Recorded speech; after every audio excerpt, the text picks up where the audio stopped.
Hello नमस्कार दोस्तों, आज हम आप लोगों को बताने के लिए जा रहे हैं बीपीएससी पीटी जो है दोस्तों, उसका जो है ना सेट नंबर 3 टोटल 130 क्वेश्चन इसमें है।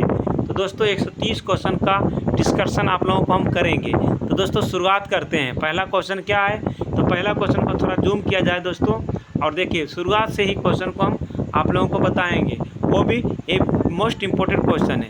तो बोल रहा है क्या, बिहार सरकार द्वारा कृषि उत्पादन और उत्पादकता बढ़ाने के लिए कौन सा कृषि रोड मैप अपनाया गया, यानी 2023 से 28 में कौन सा रोड मैप अपनाया गया। तो दोस्तों सबसे इसका सही जवाब हो जाएगा चतुर्थ कृषि रोड मैप। आवाज़ को सुनिएगा और इसको ध्यानपूर्वक से ध्यान केंद्रित कीजिएगा, तब आपको क्वेश्चन हो जाएगा। फिर से दोबारा पढ़ते हैं कि बिहार सरकार द्वारा कृषि उत्पादन और उत्पादकता बढ़ाने के लिए कौन सा कृषि रोड मैप 2023 से 28 अपनाया गया। तो चतुर्थ कृषि रोड मैप। दूसरा क्वेश्चन क्या है दोस्त, तो दूसरा क्वेश्चन में बोल रहा है, क्या बोल रहा है कि भारत के स्वतंत्रता प्राप्ति के पहले की कुछ प्रमुख प्रस्तावों और योजनाओं को संबंधित वर्ष के आधार पर सही आरोही क्रम की पहचान करें। तो क्या हो जाएगा दोस्त, तो सही तो हो जाएगा इसमें कि अगस्त प्रस्ताव कृषि प्रस्ताव CR फॉर्मूला बेबेल योजना। तो इसको अगर हम डिस्कशन की जाए तो दोस्तों, तो इसमें थोड़ा सा टाइम लगेगा। मतलब इसमें जो है ना अगस्त प्रस्ताव CR फॉर्मूला और बेबेल योजना। फिर देखिए 3 नंबर में क्या बोल रहा है दोस्त, कि सर्वोच्च न्यायालय ने किस बात के निर्णय में कहा था कि प्रस्तावना संविधान का भाग नहीं है। सर्वोच्च न्यायालय ने किस बात के निर्णय में कहा था कि प्रस्तावना संविधान का भाग नहीं है। तो दोस्तों किस में कहा था दोस्तों, तो बेरूबारी संघवाद में कहा था। ठीक है, बेरूबारी संघवाद में कहा था। सर्वोच्च न्यायालय ने बेरूबारी संघवाद के निर्णय में कहा था कि प्रस्तावना संविधान का भाग नहीं है। तो बेरूबारी संघवाद कब लागू हुआ था दोस्तों, तो 1960 के निर्णय था। 1960 के निर्णय में सर्वोच्च न्यायालय द्वारा संविधान के प्रस्तावना के बारे में मुख्य रूप बताया था। फिर आगे चलते हैं, आगे क्या है, संविधान में उल्लेखित है। क्या बोल रहा है दोस्तों, कि संविधान में उल्लेखित है, क्या बोल रहा है, संविधान में उल्लेखित राज्य के नीति निदेशक तत्व के बारे में निम्न में से किसने कहा था कि यह ऐसा चेक है जो बैंक की सुविधानुसार अदा किया जाता है। तो केटी शाह में कहा था कि संविधान में उल्लेखित राज्य के नीति निदेशक तत्व के बारे में निम्न में से किसने कहा था कि यह ऐसा चेक है जो बैंक की सुविधानुसार अदा किया जाता है। तो केटी शाह में कहा गया था, केटी शाह मतलब अदा किया जाता है। तो केटी शाह मतलब किसने कहा था, तो केटी शाह ने कहा था। तो दोस्तों ये सभी बातें आप लोगों को ध्यानपूर्वक रखना है। केटी शाह भारत के पहले राष्ट्रपति चुनाव 1952 में उम्मीदवार रहे। तो केटी शाह 1952 में भारत के राष्ट्रपति चुनाव में उम्मीदवार रहे थे। ठीक है, भारत शासन अधिनियम 1935 द्वारा कितने प्रांतों में द्विसदनीय विधान मंडल का प्रावधान किया गया है। तो प्रावधान किया गया दोस्तों, तो इसमें हो जाएगा 6 हो जाएगा दोस्तों। भारत शासन अधिनियम 1935 द्वारा 6 प्रांतों में, यानी 6 प्रांतों में द्विसदनीय विधान मंडल का प्रस्तावना किया गया। भारत शासन अधिनियम 1935 द्वारा 11 प्रांतों में से 6 प्रांत बॉम्बे, बंगाल, मद्रास, संयुक्त प्रांत, असम एवं बिहार द्विसदनीय विधान मंडल का प्रावधान किया गया। समझ में आ गया दोस्तों। तो दोस्तों फिर भारत उत्तरदायी शासन व्यवस्था की स्थापना में स्वतंत्रता पूर्व की सबसे महत्वपूर्ण अधिनियम भारत शासन अधिनियम 1935 से, महत्वपूर्ण अधिनियम भारत शासन अधिनियम 1935 से। ठीक है, तो इसमें डिस्कशन की अगर बात की जाए तो हम आगे से वीडियो से डिस्कशन भी कराएंगे। फिर देखिए 7 नंबर क्वेश्चन में क्या बोल रहा है, नीरज चोपड़ा ने दोहा डायमंड लीग 2025 में कौन सा पदक जीता। तो दोस्तों तो इसमें हो जाएगा रजत पदक जीता नीरज चोपड़ा ने दोहा डायमंड लीग 2025 में रजत पदक जीता। नीरज चोपड़ा ने दोहा डायमंड 2025 में 90.23 मीटर 90.23 मीटर दूर तक भाला फेंका, दूसरा स्थान प्राप्त किया। जर्मनी के जूलियन वेबर ने अपने अंतिम प्रयास में 91.06 मीटर फेंका, स्वर्ण पदक प्राप्त किया। तो जर्मनी के जूलियन वेबर ने, याद रखना, जर्मनी के जूलियन वेबर ने। फिर नेक्स्ट क्वेश्चन में है दोस्तों 7 नंबर में, प्रधानमंत्री नरेंद्र मोदी को किस देश के सर्वोच्च नागरिक सम्मान, प्रधानमंत्री नरेंद्र मोदी को किस देश के सर्वोच्च नागरिक सम्मान grand cross of the order of Makarios से थर्ड से सम्मानित किया गया। तो कि थर्ड से सम्मानित किया गया। तो दोस्तों तो इसमें क्या हो जाएगा, 7 का सही आंसर तो हो जाएगा साइप्रस। कचाती बोल रहा क्या, कचातीबू द्वीप कहाँ स्थित है? तो कहाँ स्थित है दोस्तों? तो भारत और श्रीलंका के बीच में स्थित है।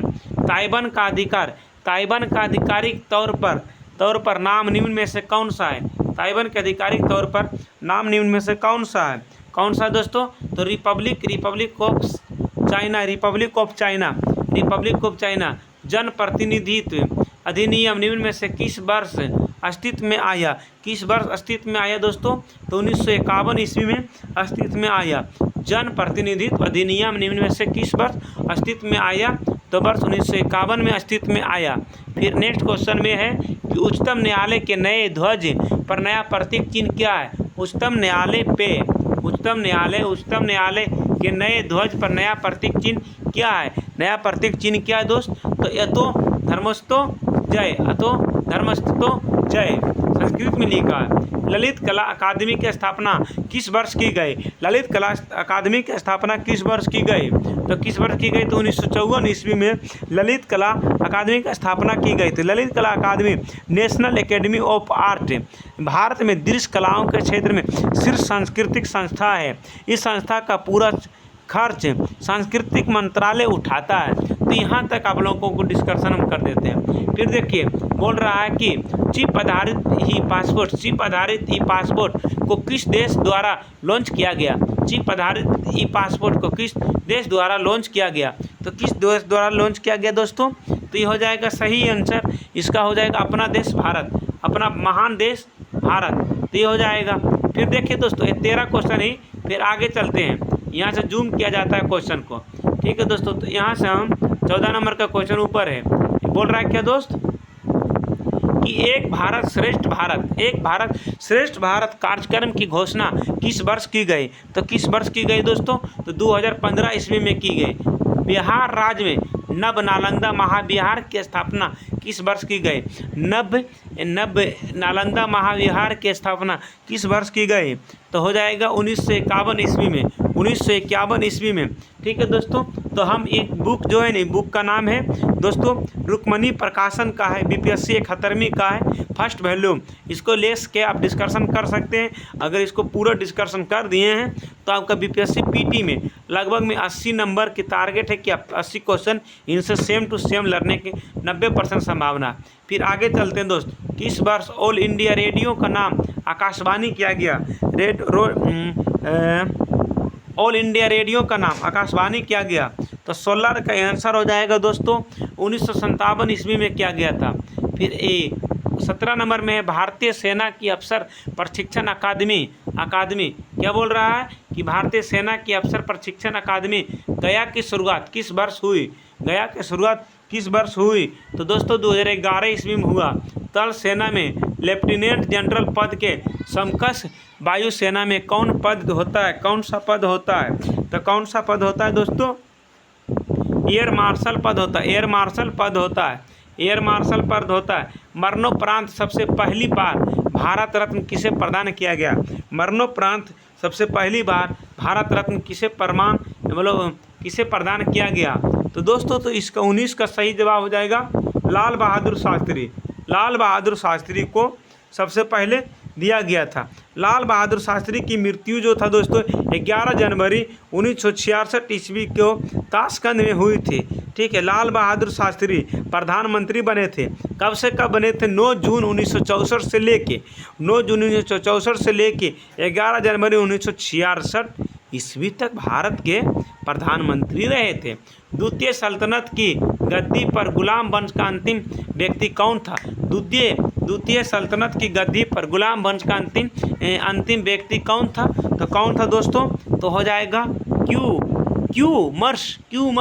भारत में नवीन मुसलमान वर्ग की शुरुआत किससे मानी जाती है? भारत में नवीन मुसलमान वर्ग की शुरुआत किससे मानी जाती है? तो किससे मानी जाती है दोस्त? तो 21 के बी उलूग से मानी जाती है। उलूग से मानी जाती है। निम्न में से कौन लड़ाई अंग्रेजों की सिंध विलय अभियान से संबंधित है? अंग्रेजों की लड़ाई सिंध विलय अभियान से संबंधित है। तो दोस्तों इसका सही जवाब हो जाएगा ए और बी दोनों, मियानी की लड़ाई और हैदराबाद की लड़ाई, ए और ए दोनों। तो हो जाएगा सी। 18वीं सदी में भारतीय इतिहास में कुल कितने कर्नाटक युद्ध हुए थे? 18वीं सदी में भारतीय इतिहास में कुल कितने कर्नाटक युद्ध हुए थे? तो कर्नाटक युद्ध जो है 3 बार हुए थे।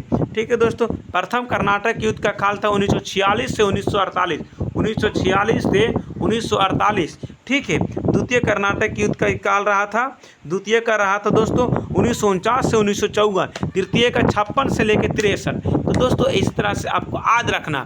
अगर याद रखिएगा तो क्वेश्चन वही बनेगा, नहीं याद रखिएगा, नहीं प्रैक्टिस कीजिएगा तो क्वेश्चन नहीं बनेगा। 20वीं सदी के 40 के दशक में आधुनिक भारत के इतिहास पर मार्क्सवाद अवधारणा पर प्रकाशित निम्न में से कौन सी पुस्तक थी दोस्तों? तो हो जाएगा इसका सही सी हो जाएगा। इंडिया टुडे और social background of Indian nationalism, आप बोल सकते हैं नेशनलिज्म भी बोल सकते हैं। तो दोस्तों इस तरह से था। सुआली का युद्ध 1662 ईस्वी में निम्न में से किस क्षेत्र में हुआ था? सुआली के युद्ध 1662 ईस्वी में किस क्षेत्र में हुआ था दोस्तों? तो गुजरात में हुआ था। गुजरात, मोदी जी गुजरात के हैं दोस्तों। तो गुजरात के बारे में एक चीज़ और बता देते हैं कि सबसे बाद में सूर्य भगवान का मतलब जो खत्म होते हैं सूर्य भगवान, उसका अस्त जो होता है सबसे बाद में गुजरात में होता है, सबसे पहले अरुणाचल प्रदेश में होता है। ठीक है, आप एक तरह से कह सकते हैं कि पूर्वी बिंदु मेरा अरुणाचल प्रदेश है और पश्चिमी बिंदु गुजरात है। फिर आगे चलते हैं। बेदरा का युद्ध से संबंधित सही तत्व। बेदरा के युद्ध से सही, देखिए इसी तरह का क्वेश्चन रहता है बीपीएससी में, इसी तरह का क्वेश्चन रहता है। बेदरा के युद्ध से संबंधित सही तत्व की पहचान करें। बेदरा के युद्ध से सही संबंधित तत्व की पहचान करें। तो दोस्तों यहाँ पे सबसे पहले देखिए यहाँ गमना है। ठीक है, यहाँ गमना है। देखिए 1 और 4 हो गए इसका सही जवाब। यह युद्ध 1759 ईस्वी में हुआ था। तो ये बात सही है दोस्त। फिर देखिए यह युद्ध अंग्रेज और डच के बीच हुआ था। यह युद्ध अंग्रेज और डच के बीच हुआ था। ये युद्ध 1759 ईस्वी में हुआ था। फिर 27 का क्वेश्चन क्या है दोस्त? 27 नंबर का क्वेश्चन इधर है। तो दोस्तों इसी तरह से आप लोग पढ़ते रहिए, हम पढ़ाते रहेंगे और हमको भी बेनिफिट, आपको भी बेनिफिट। केंद्र सरकार द्वारा स्माइल योजना को कब शुरू की गई? केंद्र सरकार द्वारा स्माइल योजना को कब शुरू की गई? 12 फरवरी 2022 को। मैं नहीं जानता कि क्या धर्म शरीयत की दृष्टि से उचित है और क्या अनुचित है। मैं राज्य की भलाई अथवा अवसर विशेष के लिए उपयुक्त समझता हूँ, उसी को करने की आज्ञा देता हूँ। अंतिम न्याय के दिन, क़यामत के दिन मेरा क्या होगा यह मैं नहीं जानता। उपयुक्त कथन दिल्ली सल्तनत के किस शासक का था? तो बोलने के मतलब होगा कि मैं नहीं जानता कि क्या धर्म यानी शरीयत की दृष्टि में उचित है और क्या अनुचित है। मैं राज्य की भलाई अथवा अवसर विशेष के लिए जो उपयुक्त समझता हूँ, उसी को करने की आज्ञा करता हूँ। सही बात, वो भी व्यक्ति सही बोल रहा है। धर्म आगे मतलब जैसे धर्म को मानना तो अच्छी बात है, लेकिन देखिए कोई भी चीज़ को अगर आप सोचिएगा ये क्या होगा, आज करोड़ों अरबों में जो इंसान खेल रहा है तो क्या वो सही रुपये कमा रहा है? सही नहीं, उसको देखिए पकड़ नहीं पाता। जो पकड़ा गया चोर है, जो नहीं पकड़ाया मस्त आदमी है। तो दोस्तों इसी तरह के, तो इसका अर्थ क्या हुआ दोस्तों? तो इसका कौन बोला था? तो दोस्तों इसमें बोला था अलाउद्दीन खिलजी बोले थे। ठीक है, विजयनगर साम्राज्य पर शासन करने वाला अंतिम वंश, विजयनगर साम्राज्य पर शासन करने वाला अंतिम वंश कौन था? तो कौन था दोस्तों? तो दोस्तों इसका सही जवाब हो जाएगा अरबिदु वंश। अरबिदु वंश। खिलजी वंश का अंतिम शासक कौन था? तो खिलजी वंश का अंतिम शासक जो था दोस्तों वो था आपका कुतुबुद्दीन मुबारक। कुतुबुद्दीन मुबारक। खिलजी वंश का अंतिम शासक कुतुबुद्दीन मुबारक। कुतुबुद्दीन मुबारक का शासनकाल 1316 से लेकर 1320 ईस्वी तक का था। कुतुबुद्दीन मुबारक अयोग्य, दिल विलासी एवं शासक के आवश्यक गुणों से हीन व्यक्ति थे। कुतुबुद्दीन मुबारक अपने एक मंत्री खुसराव के प्रभाव में था। मंत्री खुसराव कुतुबुद्दीन मुबारक को मारकर दिल्ली सल्तनत की गद्दी पर बैठ गया था। तो इतना तो डिटेल्स बता रहे हैं। फिर आगे देखिए, जौनपुर नगर। जौनपुर नगर की स्थापना दिल्ली सल्तनत के जौनपुर नगर की स्थापना दिल्ली सल्तनत के किस शासक के द्वारा की गई थी? तो दिल्ली सल्तनत के किस शासक के द्वारा की गई थी दोस्तों? तो हो जाएगा फिरोज तुगलक। फिरोज तुगलक के बारे में भी जान जाइए। जौनपुर नगर स्थापना दिल्ली सल्तनत के शासक फिरोज तुगलक के द्वारा की गई थी। फिरोज तुगलक ने जौनपुर नगर की स्थापना अपने चचेरे भाई जूना और जोना खां के नाम पर किया था। फिरोज तुगलक द्वारा दिल्ली के निकट, देखिए पहले मुगलों का आक्रमण था तो मुगलों ने अपने तरह से नाम रखा था, मुगलों के द्वारा जो बना था नाम वही रखा था, उसी नाम को मोदी जी चेंज कर रहा। तो मुसलमान जो थे पहले मुगलों के थे, ये भारतीय मुसलमान की चर्चा मोदी जी कभी बुराई नहीं कर रहे हैं। फिर देखिए आगे क्या है, सिकंदर बुत सीकन के नाम से विख्यात शासक, अभी के तो मुसलमान हमारे साथ है जिसे मोहम्मद सिराज और मोहम्मद शमी। सिकंदर बुत सीकन के नाम से विख्यात शासक निम्न में से कहाँ का शासक था? तो निम्न में से कहाँ का शासक था दोस्तों? तो सी नंबर हो जाएगा कश्मीर के शासक था। कश्मीर के शासक था। और आगे चलते हैं दोस्तों, आज का टारगेट रहेगा 50 क्वेश्चन का है। 50 क्वेश्चन या 70 क्वेश्चन नेक्स्ट वीडियो में डालेंगे। तालीकोटा के समय विजयनगर साम्राज्य का शासक कौन था? तो तालीकोटा के समय विजयनगर साम्राज्य का शासक कौन था दोस्तों? तो हो जाएगा सदाशिव राय।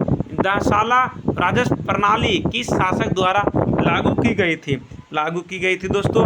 तो बी हो जाएगा अकबर द्वारा लागू की गई थी दोस्तों। मनसबदारी व्यवस्था से संबंधित सही तथ्य और तथ्यों की पहचान करें। मनसबदारी व्यवस्था से संबंधित सही तथ्य और तथ्यों की पहचान करें। तो दोस्तों इसमें क्या हो जाएगा सही दोस्तों?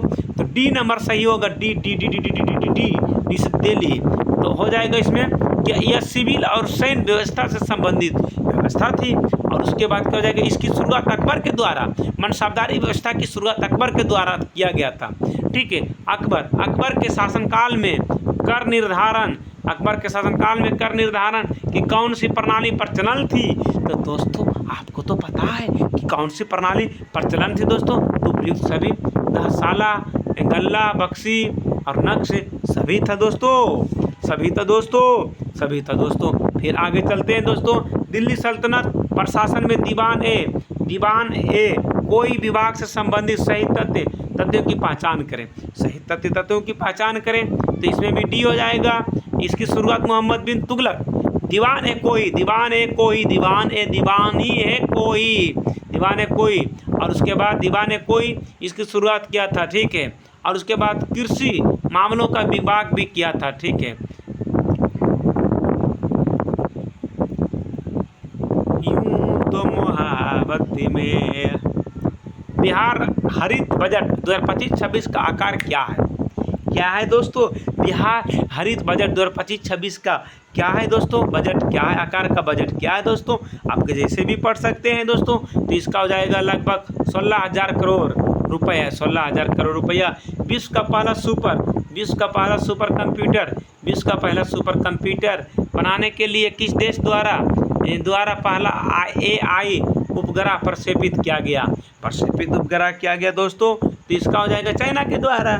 चाइना इशू ही सब कुछ में, फोटोकॉपी मशीन में भी आगे है दोस्तों। वहाँ के आर्मी भी लगता है एक ही जैसा है। भारत नेपाल सीमा की सुरक्षा की जिम्मेदारी मुख्य रूप से किस अर्धसैन्य बल के हाथ में दिया गया है दोस्तों? तो दिया गया है दोस्तों सशस्त्र सीमा बल SSB। ठीक है दोस्तों। तो संरक्षण एवं सुरक्षा भारत सरकार के किस अर्धसैन्य बल मोटो आदर्श वाक्य क्या है? तो क्या है दोस्तों? तो दोस्तों इसका है CISF। इसको बनना है तो SSC GD की वैकेंसी आती है, उसमें फॉर्म भरिए, अच्छा नंबर लाइए तो बन जाइएगा, नहीं तो नहीं बन पाइएगा। अब तक कितने विदेशी नागरिक अब तक कितने विदेशी नागरिक को भारत के सर्वोच्च नागरिक सम्मान भारत रत्न से सम्मानित किया गया है? देखिए दोस्तों, इसमें कितने को मिला है दोस्तों? 2। बी मतलब 2, बी मतलब 2, बी मतलब 2, बी मतलब 2। फिर भारत वन स्थिति रिपोर्ट 2023, भारत वन स्थिति रिपोर्ट 2023 के अनुसार देश का कुल वन और वृक्ष आवरण बढ़कर कितना प्रतिशत हो गया दोस्तों? तो कितना प्रतिशत हो गया दोस्तों, ये बातें को अभी आपको बताना है दोस्तों। तो हो गया 25.17%। भारत वन स्थिति रिपोर्ट 2023 के अनुसार देश का कुल वन और वृक्ष आवरण बढ़कर कितना प्रतिशत हो गया दोस्तों? तो 25.17%। 18वें संस्करण संतोष ट्रॉफी का खिताब किसने जीता? तो किसने जीता दोस्तों? तो इसको जवाब सही देना दोस्तों। पश्चिम बंगाल कह सकते हैं, जहाँ के मुख्यमंत्री कौन है दोस्तों? ममता बनर्जी।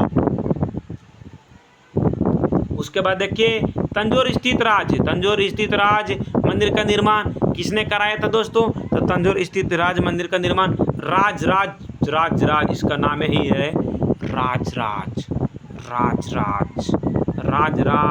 इसका नाम है दोस्तों राज। फिर आगे चलते हैं दोस्तों। रेगुलेटिंग एक्ट 1773 के तहत गवर्नर जनरल ऑफ बंगाल के साथ कितने सदस्यों की एक परिषद का उपबंध किया गया था? रेगुलेटिंग एक्ट 1773 के तहत गवर्नर जनरल ऑफ बंगाल के साथ कितने सदस्यों की एक परिषद का उपबंध किया गया? तो कितने सदस्यों की एक परिषद की उपबंध किया गया दोस्तों? भाई 46 नंबर का क्वेश्चन है दोस्तों। तो 46 नंबर का क्वेश्चन 4, 6, 8, 10 कितना हो जाएगा दोस्तों? इसका सही जवाब देना है तो हो जाएगा 4 हो जाएगा। ये का डिटेल्स भी बता देंगे। रेगुलेटिंग एक्ट 1773 के तहत गवर्नर जनरल ऑफ बंगाल के साथ 4 सदस्यों की एक परिषद का उपबंध किया गया था। इस एक्ट द्वारा बंगाल के गवर्नर पद को गवर्नर जनरल ऑफ बंगाल के पद के स्थापित किया गया था। बॉम्बे और मद्रास प्रेसिडेंसी के गवर्नरों और गवर्नर जनरल ऑफ बंगाल का नियंत्रण इस एक्ट द्वारा पारित किया गया था। वारेन हेस्टिंग्स को प्रथम गवर्नर जनरल ऑफ बंगाल के रूप में नियुक्त किया गया था। बोलने का मतलब हुआ कि वारेन हेस्टिंग्स प्रथम गवर्नर जनरल ऑफ बंगाल के रूप में नियुक्त किया गया था। बंगाल के गवर्नर जनरल के कार्यकारिणी परिषद के 4 सदस्य Philip Francis John Clavering Monson Barwell थे। हो गया दोस्तों, खत्म। अब चलते हैं नेक्स्ट में। वरुण से संबंधित सही तथ्य और तथ्यों का चयन करें। वरुण एक ग्रह है। वरुण एक ग्रह है, तो इसमें हो जाएगा सही डी हो जाएगा। 1, 2, 3, 4 सब सही। सूर्य से दूरी के आधार पर सौरमंडल का सबसे दूरस्थ ग्रह को वरुण कहते हैं। सूर्य की परिक्रमा में सर्वाधिक समय लेने वाले ग्रह को वरुण कहते हैं। सौरमंडल का सर्वाधिक ठंडा ग्रह वरुण कहलाता है। ट्राइटन इसका एक प्रमुख उपग्रह है। सब सही। मोदी जी भी सही, राहुल गांधी भी सही। निम्न में से कौन सा झील राजस्थान में स्थित है दोस्तों? चुपके से बताना, किसी को नहीं बताना, आप अपने बताना है। तो दोस्तों कौन सा झील है जो राजस्थान में स्थित है? तो दोस्तों डिडवान झील जो है राजस्थान में स्थित है। डिडवान झील राजस्थान में है। भीमताल झील उत्तराखंड में है। हुसैन सागर झील तेलंगाना में स्थित है। लोकटक झील मणिपुर में स्थित है। सूरजकुंड झील हरियाणा में स्थित है। फतेह सागर झील उत्तराखंड राज्य में स्थित है। पुष्कर झील पिछोला झील में स्थित है। तो इस तरह से हो गया दोस्तों। जयनगर भारत एवं जयनगर जो है दोस्तों, जयनगर शायद ये गुजरात में है। तो दोस्तों इसके बारे में हम पता लगा रहे हैं, रिसर्च कर रहे हैं। जयनगर कहाँ है? जयनगर भारत नेपाल के बीच, कुर्था नेपाल के बीच शुरुआत होती है। तो बोलने का मतलब कुर्था एवं नेपाल के बीच रेल की शुरुआत कब हुई थी? तो दोस्तों कब हुई थी? तो अप्रैल 2022 ईस्वी में। ठीक है दोस्तों, तो आज हम सोचते हैं कि यहीं तक रहते हैं, फिर मिलते हैं नेक्स्ट वीडियो में। आपके साथ आपका भाई बलबीर कुमार, जिला जमुई बिहार से हैं, जिसको हम लोग प्यार से कहते हैं BR 46। आइए कभी मिलते हैं, जमुई जिला BR 46। ठीक है, यहाँ के एक मस्त गायक आशीष यादव जी हैं। थैंक यू दोस्तों। और यहाँ के 10 वर्ष रहे सांसद, माननीय अभी भी सांसद जी हैं चिराग पासवान जी। ठीक है दोस्तों, यहाँ की मेरी प्यारी दीदी श्रेयसी दीदी अभी विधायिका है। फिर मिलते हैं नेक्स्ट वीडियो में, आपके साथ आपका भाई बलबीर कुमार, जिला जमुई बिहार। Thank you. इसका पार्ट 2 जल्दी